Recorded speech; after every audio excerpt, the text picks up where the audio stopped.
guys, apa kabar? Kami dari kelompok 7 punya informasi penting nih tentang metabolisme, karbohidrat, protein, dan lemak. Tonton sampai habis ya. Metabolisme karbohidrat adalah serangkaian proses biokimia yang terjadi dalam tubuh untuk mengubah karbohidrat dari makanan menjadi energi yang dapat digunakan. Proses ini melibatkan beberapa tahap. Yuk simak videonya. Yang pertama, pencernaan. Karbohidrat dalam makanan seperti pati dan gula dipecah menjadi gula sederhana seperti glukosa melalui pencernaan di mulut dan usus kecil. Enzim amilase di mulut dan enzim lainnya di usus kecil memainkan peran penting dalam proses ini. 2. Absorpsi. Glukosa dan gula sederhana lainnya diserap oleh dinding usus kecil dan masuk ke dalam aliran darah. 3. Glikolisis. Dalam sel, glukosa diubah menjadi pirufat melalui proses glikolisis. Proses ini terjadi di sitoplasma sel dan menghasilkan energi dalam bentuk ATP atau adenosin trifosfat serta molekul NADH. Yang keempat, siklus asam sitrat atau siklus Krebs. Pirufat yang dihasilkan dari glikolisis dikirim ke mitokondria di mana ia diubah menjadi asetil CoA dan memasuki siklus asam sitrat. Dalam siklus ini, asetil CoA diproses lebih lanjut untuk menghasilkan ATP, NADH, dan FADH2 yang merupakan molekul pembawa energi. Yang kelima, rantai transport elektron. NADH dan FADH2 dari siklus asam sitrat memasuki rantai transport elektron di mitokondria.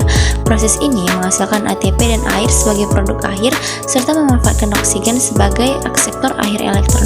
Yang keenam, gluconeogenesis. Dalam keadaan tertentu seperti saat berpuasa, tubuh dapat membentuk glukosa baru dari sumber non-karbohidrat melalui proses gluconeogenesis terutama di hati dan ginjal. Proses tersebut memastikan bahwa tubuh memiliki pasokan energi yang stabil dan dapat memanfaatkan karbohidrat secara efisien untuk berbagai fungsi vital. Lanjut ke pembahasan kedua, metabolisme protein adalah proses tubuh dalam mengolah protein dari makanan menjadi komponen yang dapat digunakan atau disimpan. Berikut adalah penjelasan umum tentang proses tersebut. Yang pertama, pencernaan. Proses dimulai di saluran pencernaan, di mana protein yang dikonsumsi dipecah menjadi peptida dan asam amino oleh enzim pencernaan seperti pepsin di lambung dan protease di usus halus. 2. Penyerapan. Asam amino hasil pencernaan diserap ke dalam aliran darah melalui dinding usus halus dan dibawa ke berbagai jaringan tubuh. Ketiga, transportasi.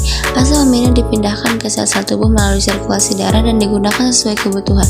Beberapa asam amino mungkin disimpan di hati atau digunakan untuk sintesis protein baru. Yang keempat, sintesis protein. Di dalam sel, asam amino digunakan untuk sintesis protein baru melalui proses transkripsi dan translasi. Ini termasuk pembentukan protein struktural, enzim, hormon, dan komponen lain yang penting. Yang kelima, metabolisme asam amino. Asam amino yang tidak diperlukan untuk sintesis protein akan mengalami diminasi, yaitu penghilangan gugus amino yang menghasilkan amonia. Amonia ini kemudian diubah menjadi urea di hati dan dikeluarkan di tubuh melalui urin. 6. Sisa energi. Setelah diaminasi, sisa asam amino bisa diubah menjadi senyawa yang dapat digunakan sebagai sumber energi atau disimpan dalam bentuk lemak jika tidak digunakan. Proses tersebut memastikan bahwa protein yang Anda konsumsi dapat digunakan secara efisien untuk mendukung berbagai fungsi biologis dan menjaga keseimbangan tubuh. Lanjut ke pembahasan yang terakhir.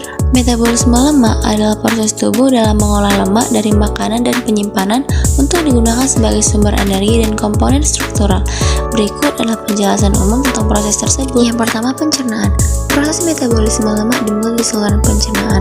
Lemak dari makanan yang biasanya berupa trigliserida dipecah menjadi asam lemak dan gliserol oleh enzim lipase, terutama di usus halus. 2. Penyerapan. Asam lemak dan gliserol terserap ke dalam dinding usus halus dan kemudian dibentuk kembali menjadi trigliserida dalam sel usus.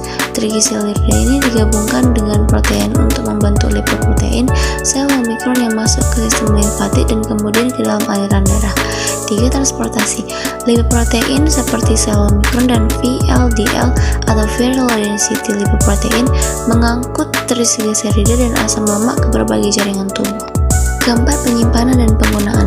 Dalam jaringan adiposa atau lemak, trigliserida disimpan untuk digunakan sebagai cadangan energi.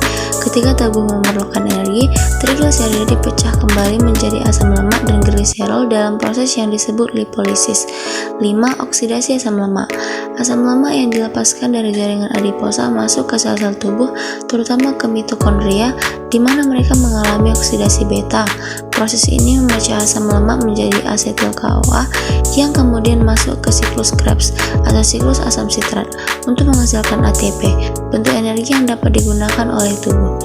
6. Pembentukan ketone.